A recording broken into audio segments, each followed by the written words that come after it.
हाय नमस्कार. तर आज आम्ही आलो संबप्पा मंदिरात मठामध्ये.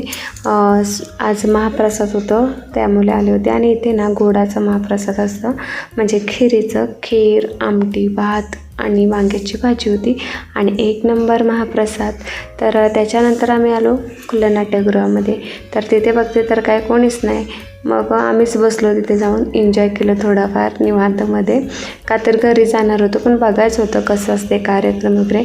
खरं तर बोलत नाही हे असं नाचतात ना, ते मला नाही आवडत. कारण का कसं आहे, आपल्यात कला बोलतात ना, टॅलेंट आहे ते दाखवलंच पाहिजे, त्यात काही विषय नाही. पण ज्यावेळेस ते अंगप्रदर्शन वगैरे करतात ना, ते मला अजिबात आवडत नाही, अजिबात नाही. आणि थोडंफार मग आम्ही निवांत बसलो होतो. तर मस्त असे व्हिडिओ वगैरे बनवल्या दोघांनी, कारण का आम्हाला ना टाईमच भेटत नाही हल्लीच्या कामामध्ये.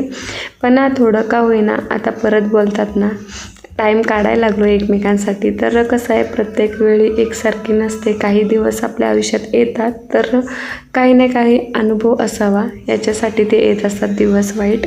तर ठीक आहे. पण बाकीचं आमचं एन्जॉयमेंट चालू होतं. रुद्रची मस्ती एनी टाईम चालू असते.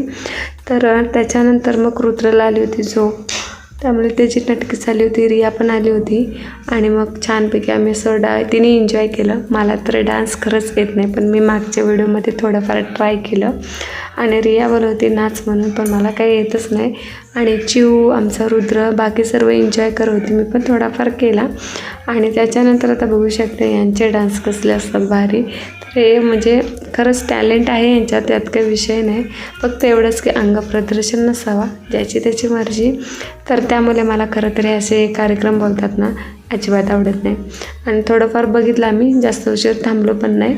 आणि मग घरी निघालो, का तर पाऊस पण चालू झालं होतं त्यामुळे.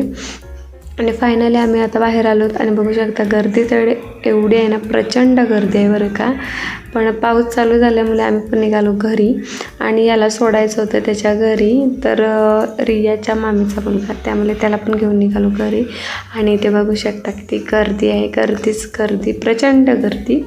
तर हे ईश्वरपूरमध्ये नाट्यगृहामध्ये कार्यक्रम होतं आणि आता ते झालेलं आहे बरं का.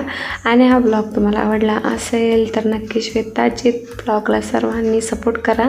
बऱ्याच जणांच्या कमेंट येतात मला, ताई लाईव्ह कधी. तर माझं सध्याचं तर बोलतात ना रुटीन खूप म्हणजे खूप बिझी आहे.